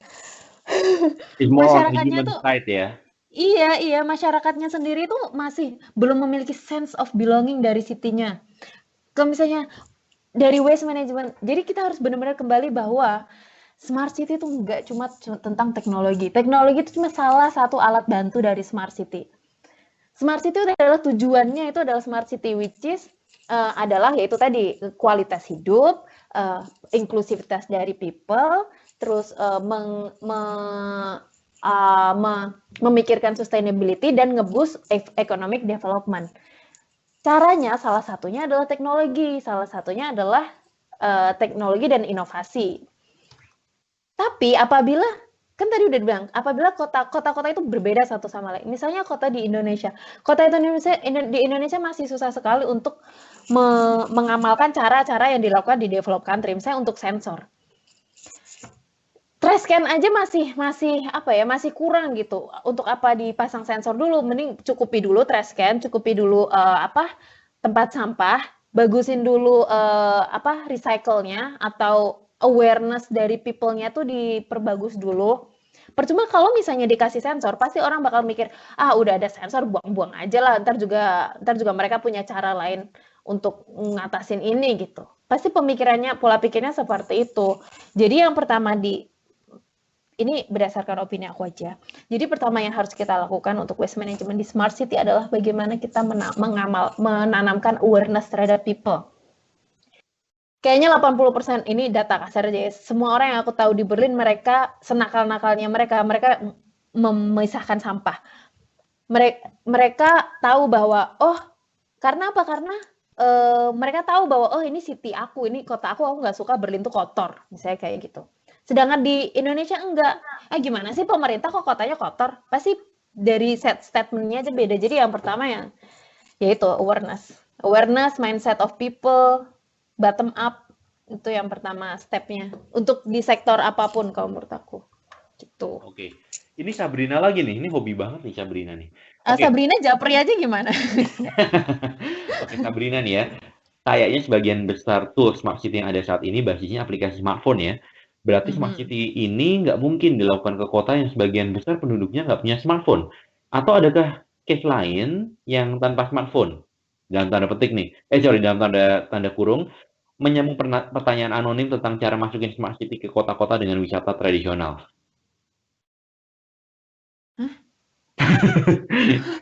Oke, enggak maksudnya yang wisata tradisional? Enggak, ini menyambung pertanyaan yang wisata tradisional tadi, tapi intinya gini, Oh, dia Sabrina ini orangnya sama? Oh, enggak, bukan. ini kalian berbeda, tetapi Sabrina ini concern bahwa kelihatannya Oh menurut gitu. pengamatan dia, kebanyakan aplikasi smart city itu bentuknya smartphone kan. Nah, kemudian kalau gitu smart city ini nggak bisa diaplikasikan di kota yang nggak punya banyak smartphone dong. Adakah case lain yang nggak pakai smartphone? Ini depends sih project-nya apa. Kalau misalnya kalau misalnya project-nya misalnya untuk kita mau apa ya, pakai bentar aku construct kalimat dulu. Oh, misalnya ini smart mobility. Itu nggak tentang smartphone aja, misalnya tentang bagaimana ada di salah satu kota bagaimana si apa ya si urban planner ini menciptakan kota yang mixed use, yang apa ya, yang lebih walkable. Demi apa? Demi demi dia mengurangi si ini, si apa? Mengurangi si penggunaan kendaraan bermotor, mengurangi private vehicle kayak gitu. Akhirnya dia melakukan construction dengan cara menyebarkan si mixed use dengan radius-radius yang bisa ditempuh dengan jalan kaki. Itu kan salah satu contoh dari smart city juga. Jadi kayak nggak semuanya deh smart city itu tentang teknologi. Cuma untuk beberapa yang memang kota yang memang banyak yang belum menggunakan smart teknologi, berarti pendekatannya bukan seperti itu. Berarti pendekatannya adalah kita bisa mencukupi dulu basic needs-nya, kita bisa meng-awareness dulu ke masyarakatnya, kita bisa mencukupi dulu infrastruktur yang at least basic dari yang mereka butuhkan gitu. Karena misalnya kita ngomong di developed country, ini bukan kita ngomongin lagi kemacetan, udah kita nggak ngomongin lagi housing shortage ya, housing shortage tetap ada, cuma kita udah ada di era yang lain gitu. Kalau misalnya kita ngomongin di developing country gitu. Jadi ya pendekatannya memang udah cukup berbeda gitu. Oke. Ini berikutnya dari Daud nih. Ini kalau wah ini pertanyaan panjang banget nih, udah kayak esai aja. Oke, Daud bertanya, banyak tulisan yang memprediksi bahwa border atau atau batas antar kota bahkan negara akan semakin tidak relevan dengan terbentuknya jaringan antar perkotaan, misalnya Boston, Washington, Pennsylvania, dan New York atau LA, SF dan seterusnya ya. Intinya dia menyebutkan beberapa Mm-mm. contoh. Mm-mm. Namun, administrasi pemerintahan biasanya tidak berkembang secepat perkembangan realita di lapangan, sehingga masih akan ada sekat-sekat seperti yurisdiksi yang mungkin akan menghambat perkembangan dari lintas jaringan atau perkotaan. Pertanyaannya, bagaimana relevansi smart city terhadap perkembangan ini? Ada nggak contoh penerapan smart city yang lintas kota atau jurisdiksi? Yang lintas kota atau yurisdiksi ada, yaitu Berlin Brandenburg. Berlin itu berbatasan dengan Brandenburg, ada kota namanya Brandenburg.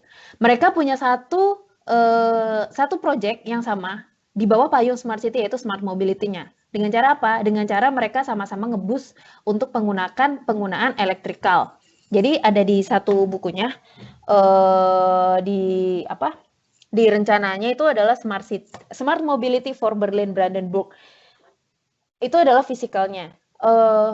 Contohnya apa? Contoh dari lebih ke teknisnya lagi, misalnya untuk mereka mau menarik investor, mereka menciptakan dan untuk mereka meningkatkan produksi dari si electrical, mereka berusaha menciptakan R&D atau research and development, itu misalnya salah satunya di Berlin. Tapi mereka menciptakan faktorinya ada di Brandenburg. Jadi mereka dilihat oleh investornya itu bukan cuma Berlin, bukan cuma Brandenburg, tapi Berlin and Brandenburg, which is that's not a bad things gitu. Kita harus mulai embrace bahwa misalnya lagi Jakarta. Jakarta apabila kita mau merencanakan water area, kita nggak cuma bisa merencanakan Jakarta. Kita nggak cuma, tapi Jakarta, Bogor, dan kota-kota tangkapan air lainnya gitu. Kota-kota yang dialiri air di daerah itu, watershed areanya si Ciliwung misalnya kayak gitu. Bagaimana penerapan smart city-nya yang tadi udah contoh Berlin Brandenburg, terus abis itu bagaimana ya penerapannya? Ya semacam apa nih? Bentar. Semacam kita bekerja sama antar stakeholder-nya itu butuh, karena ya pada dasarnya kita bukan compete antar city, tapi kita bagaimana meningkatkan quality of life untuk citizen itu sendiri. Gitu. Tapi contoh-contohnya sih udah banyak. Kebanyakan sih di smart mobility sama untuk urusan water atau disaster management. Kebanyakan sih itu untuk yang setahu saya. Oke.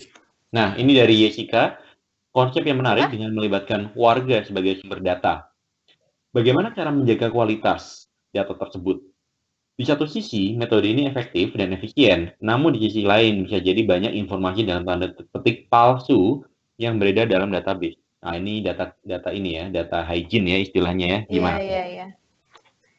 Yang pertama apa? Menjaga apa? Intinya adalah melibatkan citizen atau orang dalam Mm-mm. apa namanya pengupdatean data itu cara yang efektif. Tapi bagaimana kita Mm-mm. make sure bahwa data yang di-input itu benar, apa adanya, bersih, dan sesuai dengan standar. Oh, itu memang termasuk challenge ya. Jadi nggak semua smart city tuh kayak ya semudah itu aja. Selain data privacy itu juga ada data apa sih reliabilitas apa sih itu. Jadi kebenaran data itu memang sangat sulit untuk diprediksi gitu. Tapi ya itu adalah satu dari positif negatif. Saya nggak bilang ada cara khusus untuk menghadapi itu, but still that's better than nothing gitu. Tapi tetap itu adalah salah satu risk dari smart city itu adalah itu. Cuma kan kalau data dari satu dua orang itu, jadi big data itu secara literatur, literalinya namanya big data which is really big. Kayak kalau data cuma dari satu dua orang itu akan mungkin berpengaruh terhadap datanya ya. Cuma ya nggak akan secara sesignifikan mempengaruhi itu gitu sih. Tapi tetap aja itu masih isu dalam smart city gitu. Oke, good answers. Berikutnya dari Wisesa. Dari penjelasan yang Mbak Galuh paparkan, saya sangat sadar betapa peran manusia berpengaruh sangat dominan dalam perkembangan sebuah kota menjadi smart city. Dari pengalaman Mbak Galuh, bagaimana kira-kira mengembangkan mentalitas masyarakat dalam sebuah negara berkembang, dalam tanda kurung third world country ya, lebih spesifiknya, Mhm. untuk memungkinkan integrasi smart city dalam kota-kota besar. Oke, ini sebenarnya udah di bidang lain sih. Kayak bagaimana kita mengembangkan social capital dan dan awareness terhadap proyek-proyek pemerintah atau proyek terhadap urban planning gitu ya. Yang pertama adalah kita harus menyadarkan bahwa kota kita tuh sakit. Kota kita tuh butuh kita gitu. Dengan cara apa? Dengan cara ya pendekatan-pendekatan yang pertama regulasi. Misalnya kita contohnya adalah regulasi 3 in 1. Regulasi 3 in 1 digunakan untuk apa? Untuk masyarakat tuh sadar bahwa oh private vehicle itu ini loh melakukan suatu apa ya? Suatu kesalahan gitu. Enggak ini harus harus dilimit. Misalnya kayak gitu. Terus regulasi, awareness, education. Education tuh penting banget. Education, terus hmm, yang aku tahu sih itu dulu sih kayak meningkatkan awareness, education dari anak-anak mudanya. Terus media. Oh ya, yang paling penting adalah media. Bagaimana media kita itu apa ya? Wawasan yang dipaparkan di media kita itu apakah akan membantu dari kita untuk menyelamatkan city dan generasi kita gitu.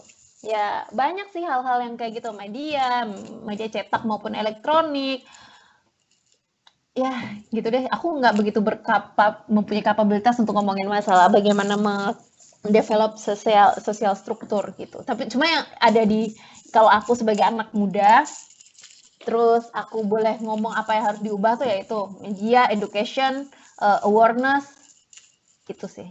Dan dari Oke. diri kita sendiri. Hmm. Berikutnya dari Fitrah Darmawan. Ini banyak nih, Galuh laku banget ya.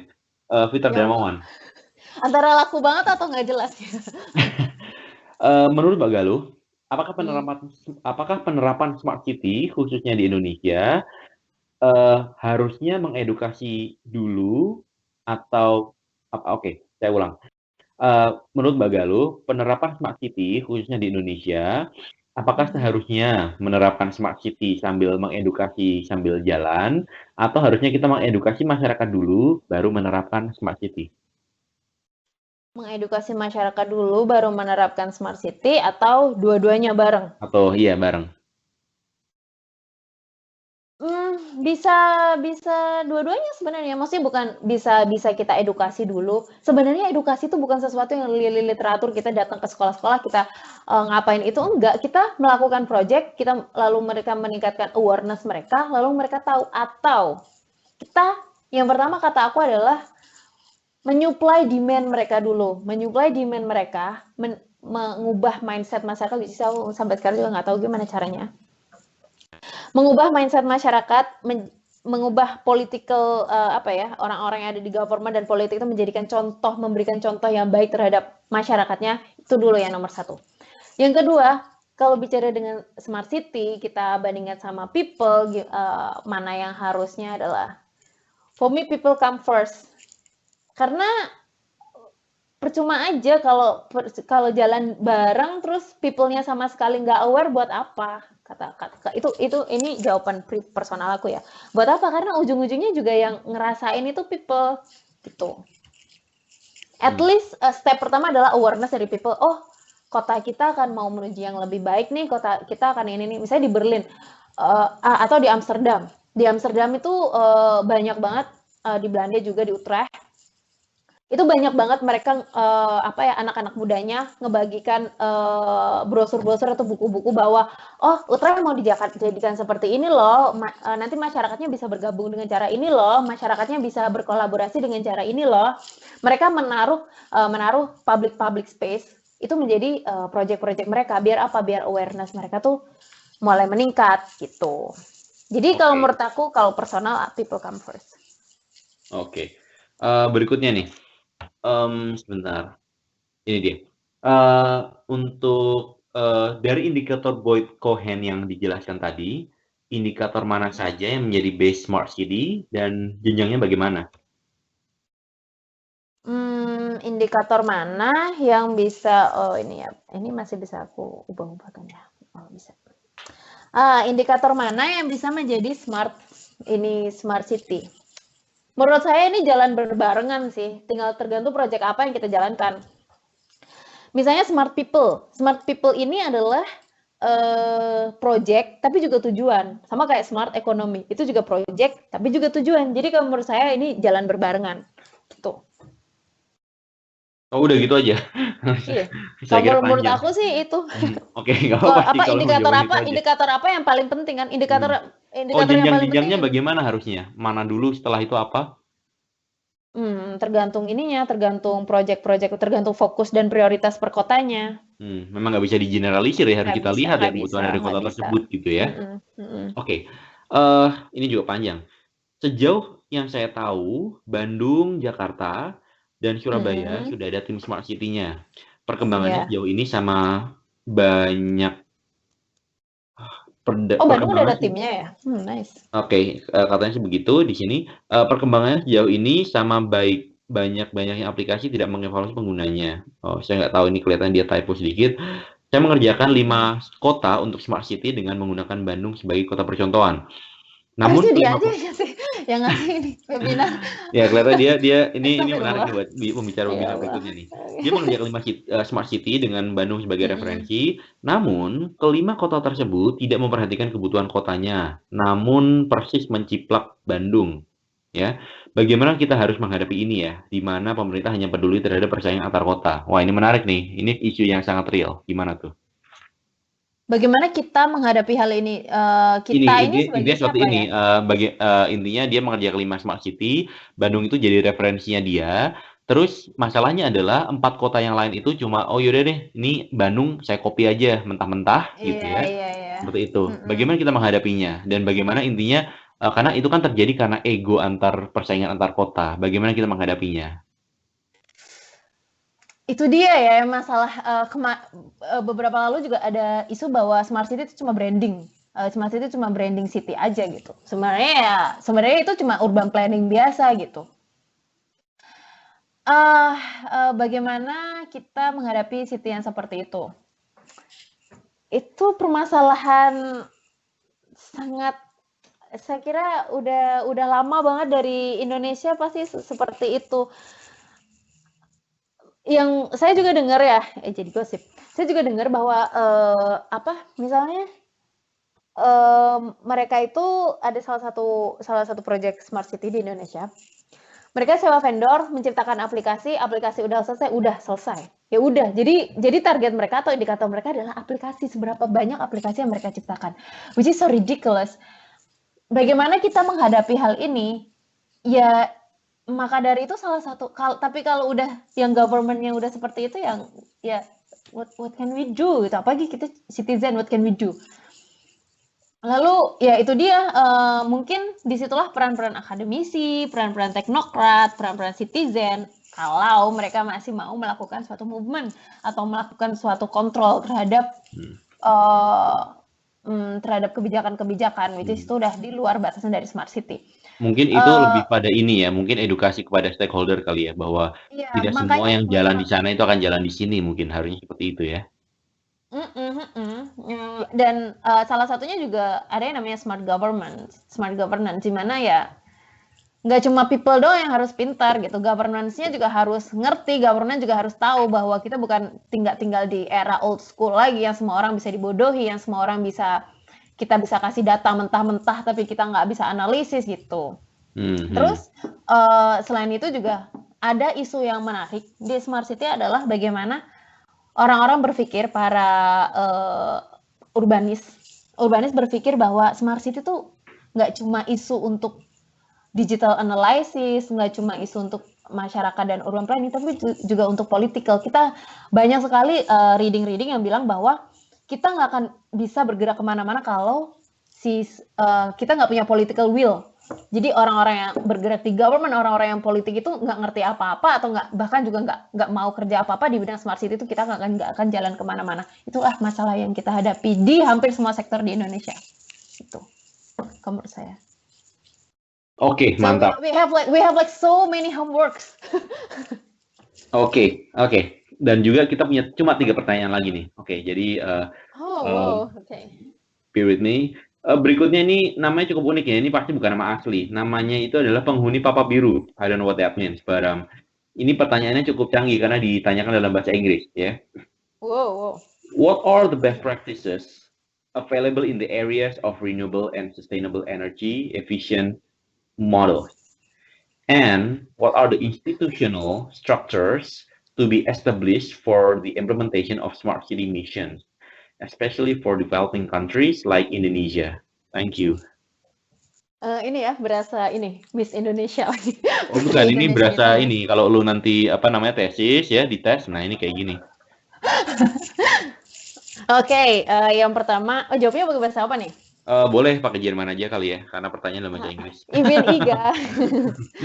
Bahasa Indonesia aja biar terbuka untuk semua. Oke, jadi pertanyaannya yang pertama adalah best practice untuk renewable energy.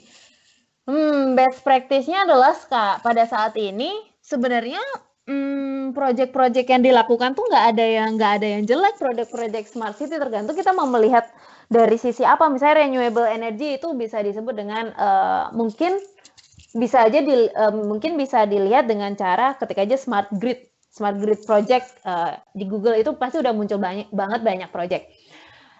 Apalagi kalau bilang renewable energy itu kan konsepnya gede banget, itu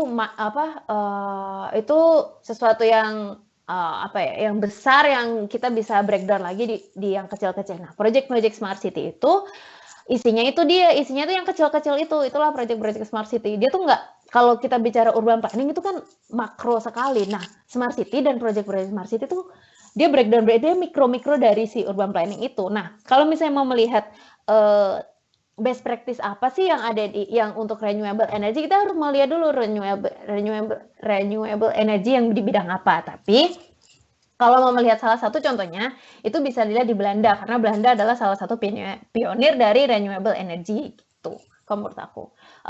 Contohnya ada apa? Contohnya adalah windmill, kayak misalnya penggunaan solar system. Terus di Vienna itu adalah terkenal bahwa saking dari mereka involvement dari citizen, bahkan pencipta dari solar, ada salah satu inovasi tentang solar panel itu penciptanya adalah si citizen, kemudian dia bikin atau dia develop di Urban Innovation Incubator, terus dibantu oleh pemerintah. Nah, kayak gitu. Terus apa lagi ya? Solar panel, terus renewable energy.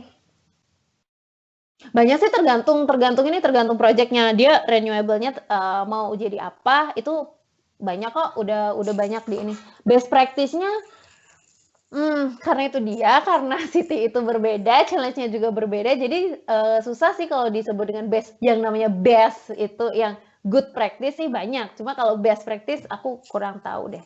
Cuma kalau diketik aja di Google pasti bisa. Proyeknya banyak kok untuk renewable energy, yaitu dia tergantung mau renewable energy yang spesifiknya apa gitu. Terus pertanyaan kedua, gimana yang di development country gimana, Mas?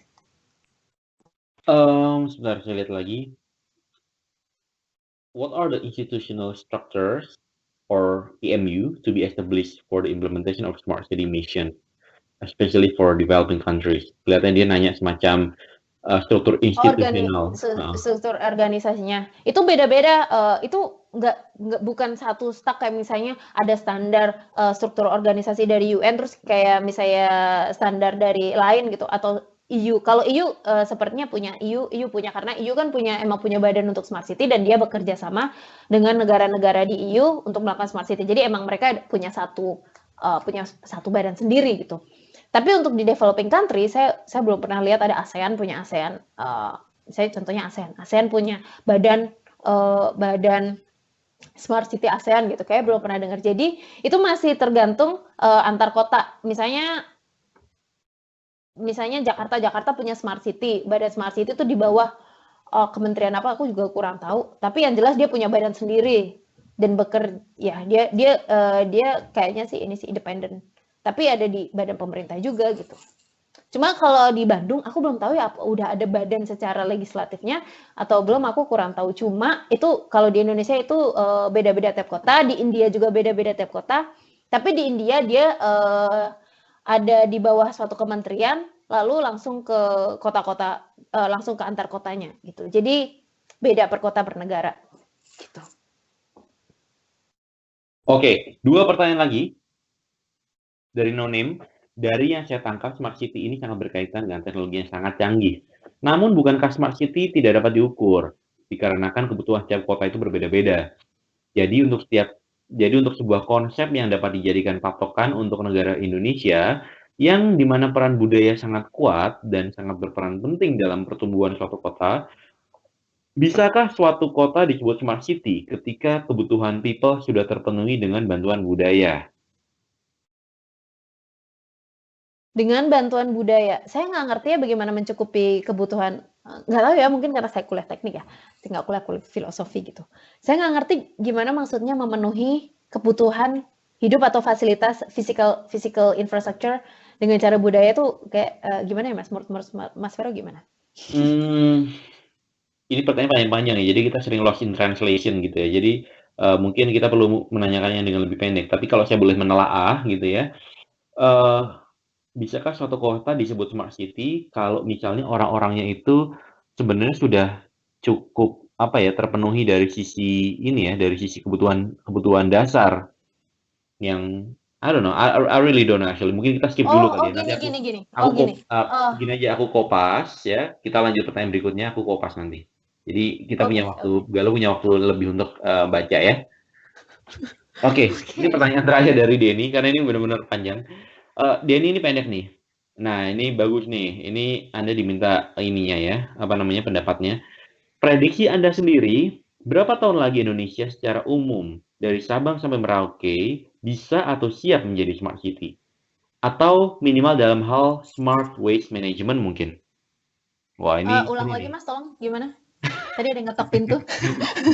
Gimana? Sorry. Oke.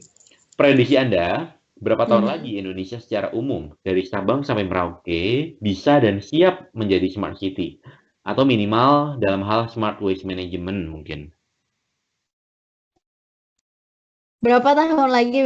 Just so abstract. Intinya Galuh diminta untuk predik lah Indonesia dari Sabang sampai Merauke secara umum, kita berapa tahun lagi sih semuanya bisa smart city gitu. Dan minimal kalau nggak smart city ya mungkin smart waste management itu kapan sih sebenarnya? It depends. Kapan kita mau mengolah sampah, kapan kita mau ya tanya aja kita tanya deh pada diri sendiri kapan kita mau waktu kita jalan ke dapur mau buang sampah, kapan kita bisa lihat ada minimal 2 atau 3 tempat sampah yang berbeda. Itulah kita akan mulai masa-masa itu. Jadi pertanyaannya kita kembalikan ke diri sendiri. Iya, well sebenarnya juga pertanyaan seperti ini susah sekali dijawab ya karena hypothetical Susah sekali apalagi Hypothetical. kalau kita ngomong susah. hypothetical dan datanya cukup limited. Jadi ini kalaupun dijawab juga nggak akan bisa menjadi sesuatu yang bisa direferensikan. Datanya sangat limited. Oke, udah aku copy di chat window, silakan di resapi sambil Galuh baca. Mungkin aku cek dulu ada pertanyaan baru apa enggak. Harusnya nggak ada. Wah, alhamdulillah nggak ada. Oke, jadi tinggal satu pertanyaan itu Galuh. Udah paham? Bukankah? Bentar dong. Bukankah Smart City tidak dapat diukur karena ini adalah sesi webinar terlama ya 1 jam 45 menit, sekarang 46 menit. Jadi ini mengalahkan sesinya Mbak Nila. Mbak Nila tadi cukup panjang juga, pertanyaannya banyak, 1 jam 37 menit. Nah ini udah 46, jadi Galuh saat ini yang terlama dan pertanyaan paling banyak gitu ya. Oke, kayaknya aku ngerti. Oke, ya gimana tuh? Mungkin bisa di-refresh kali pertanyaannya? Oke, ya. Jadi pemirsa wis. Dari yang saya tangkap, Smart City itu sangat berkaitan dengan teknologi yang sangat canggih. Namun bukankah Smart City tidak dapat diukur karena kebutuhan setiap kota berbeda-beda? Benar, tidak bisa diukur. Jadi untuk sebuah konsep yang dapat dijadikan patokan untuk negara Indonesia yang di mana peran budaya sangat kuat dan sangat berperan penting dalam pertumbuhan suatu kota, bisakah suatu kota disebut Smart City? Ketika kebutuhan people sudah terpenuhi dengan budaya. Ini 2 kalimat yang sangat berbeda karena yang pertama adalah kebutuhan. Dia bilang bahwa Indonesia peran budaya sangat kuat. Pertanyaan kedua adalah bisakah kota disebut Smart City ketika kebutuhan people sudah terpenuhi dengan bantuan budaya? Which is di Indonesia kebutuhan sendiri itu belum terpenuhi. Dan kalau misalnya saya melihat dari kacamata teknik tentunya, budaya itu karakteristik manusia, budaya itu karakteristik kota, budaya itu adalah hal yang satu judul dari kota kita. Budaya itu adalah warna dari kota kita, bukan budaya itu menyediakan apa yang kita butuhkan. Gitu. Jadi bisakah suatu kota disebut Smart City ketika kebutuhan people sudah terpenuhi? Misalnya nggak dia tambahkan dengan bantuan budaya. Misalnya pertanyaannya itu ya. Bisakah suatu kota disebut Smart City ketika kebutuhan people sudah terpenuhi?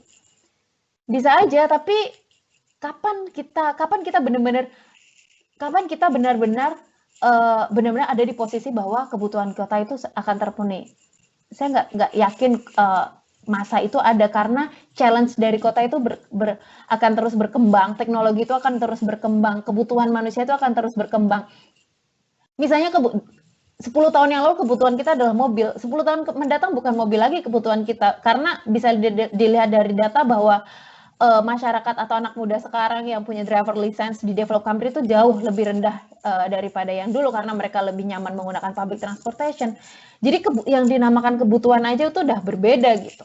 Challenge-nya pun berbeda. Lalu apakah kota disebut Smart City apabila kebutuhan people sudah terpenuhi? I don't even know that Smart City will be like really Smart City at a particular time. Karena itu tadi kita akan beradapt, manusia akan tumbuh, manusia akan terus develop, manusia akan terus berkembang, challenge city akan berkembang. Dan apabila suatu kota itu kebutuhan sudah diterpenuhi, then another question, then another homework, how to increase the quality of life, maybe how to make the city smarter, how to make people smarter, how to increase the education, selalu ada challenge yang baru, gitu kalau menurut saya. Udah.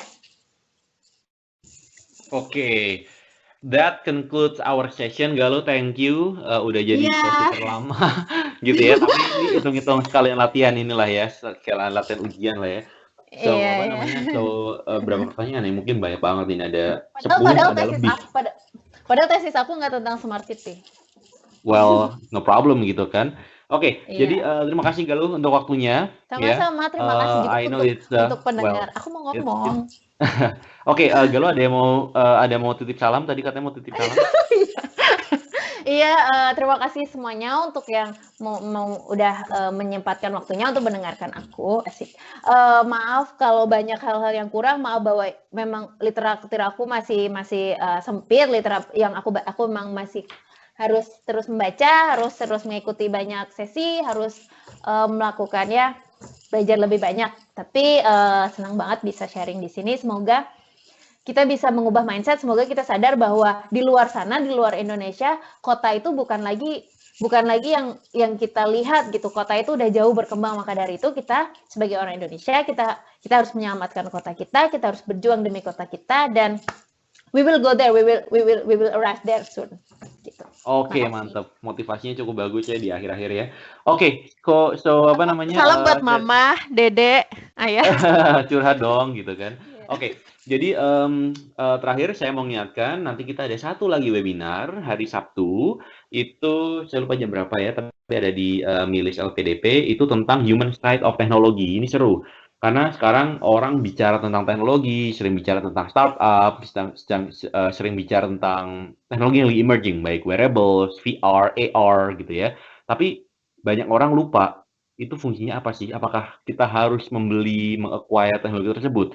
Apakah teknologi tersebut benar-benar memberikan dampak positif bagi kehidupan orang banyak? Nah, ini kita akan bahas hari Sabtu nanti. Saya lupa jam berapa, tapi silakan buka di Milis. Nanti kalian bisa save kalendernya. Jangan lupa nanti klik linknya pada saat jam dan waktu yang ditentukan. Oke, terima kasih Galuh untuk waktunya. Selamat sore. Kembali beraktivitas ya. Selamat malam. Dadah.